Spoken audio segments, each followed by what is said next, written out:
Welcome to మా ఇంటి వంటలు. ఈరోజు స్పెషల్ పెరుగు చారండి. ఎప్పుడు చేసేలా కాకుండా ఈ పద్ధతిలో చేస్తే చాలా రుచిగా ఉంటుంది. ఎంతో మసాలాలు తిని మన బిర్యానీలు తిన్న తర్వాత రెండో రోజు ఏదన్నా లైట్ ఫుడ్ తినాలనుకుంటాం కదా, అప్పుడు ఈ పెరుగు చారు మనకు బాగా ఉపయోగపడుతుంది. మనకి బాగా ఓవర్ హీట్ అయినప్పుడు కూడా ఈ పెరుగు చారు చాలా చలవ చేస్తుంది. దానికి ముందుగా 2 కప్పుల పెరుగు, 1/2 లీటర్ అండి పెరుగు. ఇది 2 కప్పులు అయ్యింది. దీనిలో ఉల్లిపాయలు 2 మీడియం సైజు ఉల్లిపాయలు కట్ చేసుకున్నాను. మీరు కనుక ఉల్లిపాయలు ఎక్కువ తినేవాళ్ళు అయితే సరిపోతాయి, లేదు తక్కువ కావాలనుకుంటే 1 ఉల్లిపాయ వేసుకోండి. మన పెరుగు చారులో ఉల్లిపాయలు ఎక్కువ ఉంటే బాగుంటుంది. సరిపడా సాల్ట్ వేసుకొని నేను ఆ పెరుగుని ఆ ఉల్లిపాయల్ని ఈ విధంగా కలుపుకుంటున్నాను. మనం గెంటితో తిప్పుకుంటే అంత టేస్ట్ అనిపించదు. మన పెరుగు చారుకి మన ఉల్లిపాయలని పెరుగుని ఈ విధంగానే కలుపుకోవాలి. ఈ విధంగా కలుపుకున్న తర్వాత ఏ గ్లాస్తో అయితే మనం పెరుగు తీసుకున్నామో అదే గ్లాస్తో 2 గ్లాసులు అయితే నేను నీళ్లు పోసుకున్నాను. మీకు పలచగా కావాలంటే ఇంకొక ఎక్స్ట్రా గ్లాస్ కలుపుకోవచ్చు. మాకైతే ఇలాగే చేసుకుంటాము.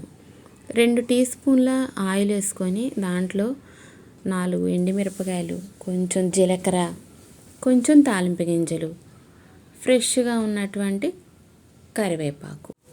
ఫ్రెష్ కరివేపాకు అయితే మన తాలింపులోకి మరింత టేస్ట్ యాడ్ అయినట్టే. ఆ ఫ్రెష్ కరివేపాకు చాలా బాగుంటుందండి తాలింపుకి.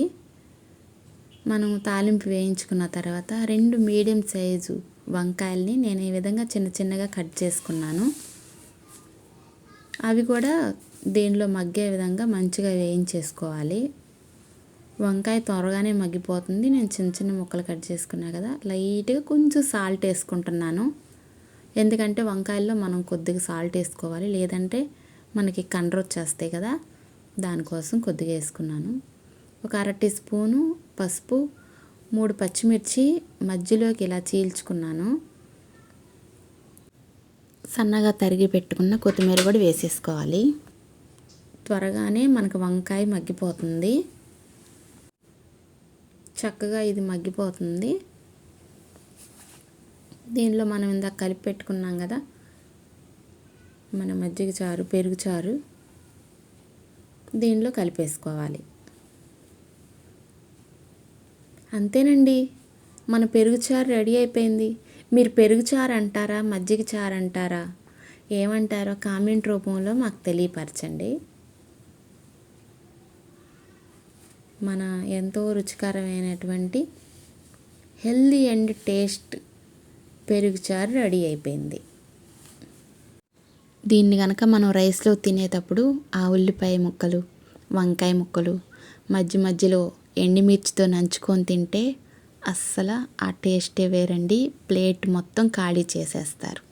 అన్నం వద్దు అన్న వాళ్ళు కూడా మంచిగా ప్లేట్ మొత్తం ఖాళీ చేయాల్సిందే ఎవరైనా సరే. ఒక్కసారి మీరు కూడా ట్రై చేయండి. మీకు ఎలా వచ్చిందో మాకు కామెంట్ ద్వారా తెలియపరచండి. మీకు కనుక నచ్చితే లైక్ చేయండి. మరిన్ని వీడియోల కోసం సబ్స్క్రైబ్ చేసుకోండి.